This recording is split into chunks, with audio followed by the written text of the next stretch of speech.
Mitos atau fakta? Mitos atau fakta? Selamat datang di Mitos atau Fakta. Silakan komen. Komen. Sekarang masuk ke video. Masjid Abu Hanifah. Tentu saja kemungkinan tidak asing di telinga kita, terlebih bagi para orang-orang yang pernah mendengarnya. Disebutkan menurut informasi yang beredar bahwa Masjid Abu Hanifah adalah sebuah masjid bersejarah yang juga menjadi tempat suci bagi umat Islam Sunni. Masjid ini dibangun di sekitar makam Abu Hanifah bin Nu'man, seorang ulama besar dan pendiri mazhab Hanafi dalam ilmu fikih Islam. Masjid ini telah mengalami banyak perubahan, rekonstruksi, serta perbaikan sejak pertama kali didirikan hingga masa modern. Kemudian menurut informasi yang beredar bahwa Masjid Abu Hanifah didirikan atas perintah Samsam al-Daula pada tahun 985 Masehi dan kemudian diperluas serta diperkaya dengan berbagai elemen arsitektur oleh tokoh lain seperti Abu Sa'ad al-Khwarizmi pada masa Kesultanan Seljuk, Sultan Murad dari Kesultanan Ottoman, serta berbagai penguasa lain dari masa ke masa. Tokoh utama yang dikaitkan dengan masjid ini adalah Abu Hanifah bin Nu'man yang dimakamkan di sana. Kemudian menurut informasi yang beredar bahwa Masjid Abu Hanifah terletak di distrik Adamiyah, di Baghdad bagian utara, Provinsi Baghdad, Irak. Lokasi ini dinamakan sesuai julukan Abu Hanifah, yaitu Al-Imam Al-Adam atau pemimpin agung. Kemudian menurut informasi yang beredar bahwa masjid ini dibangun pertama kali pada tahun 985 Masehi dan mengalami beberapa fase perkembangan penting. Tahun 1066 Masehi dibangun makam dan sekolah di sekitarnya. Pada tahun 1534 Masehi masjid ini direkonstruksi oleh Kesultanan Ottoman. Tahun 1638 Masehi Sultan Murad keempat memperindah dan memperluasnya.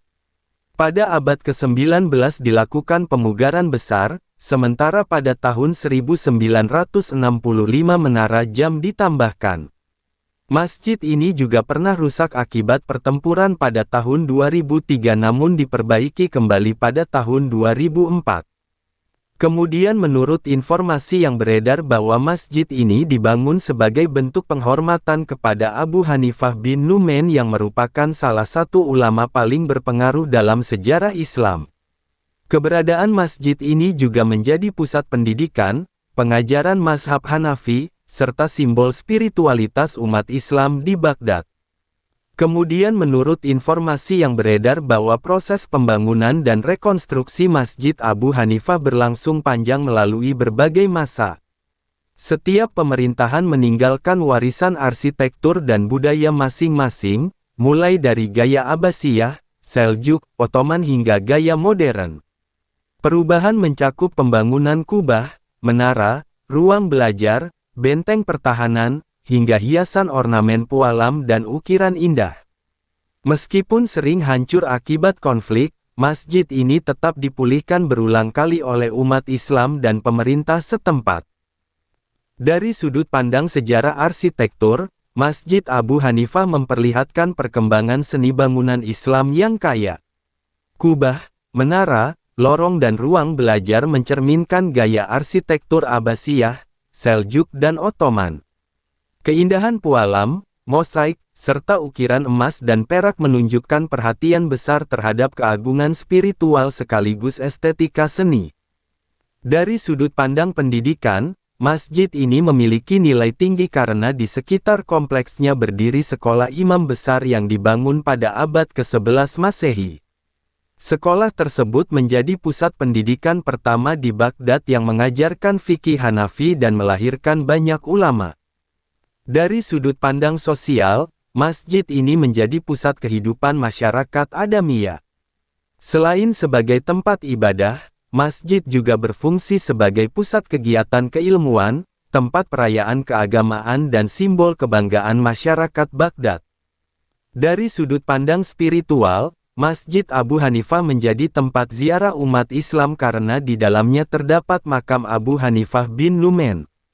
Ribuan peziarah datang setiap tahun untuk berdoa dan mengenang jasa beliau sebagai ulama besar yang mengabdikan hidupnya dalam pengembangan ilmu fikih Islam. Dari sudut pandang politik sejarah, meskipun tidak menonjolkan sisi politik, masjid ini tidak terlepas dari dinamika kekuasaan.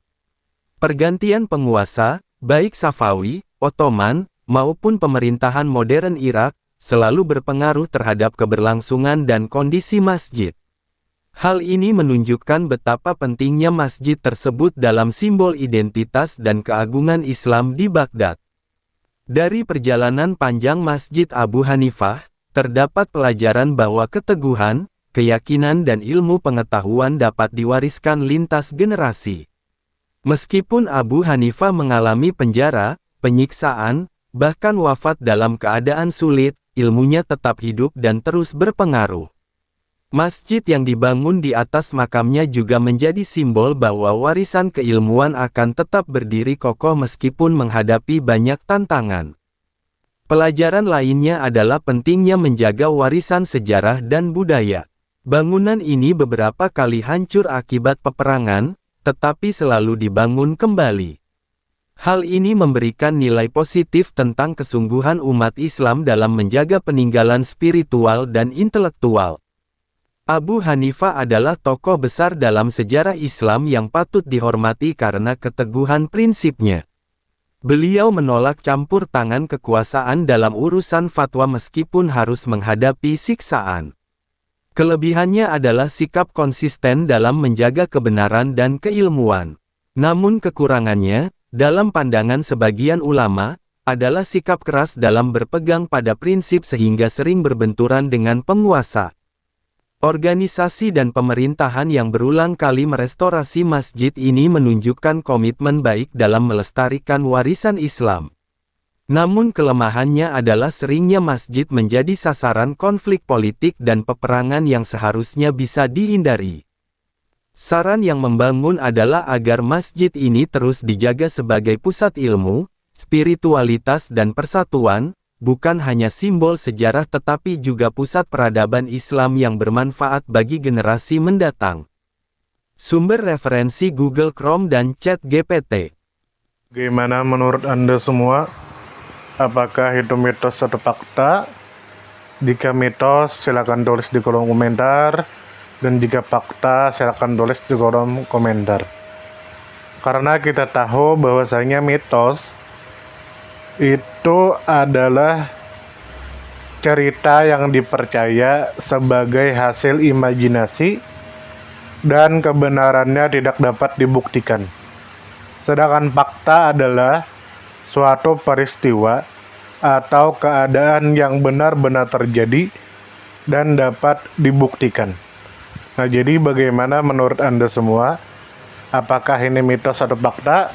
Silakan tulis di kolom komentar.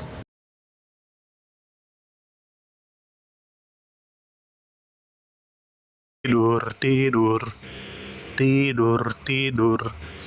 Ayo kita tidur.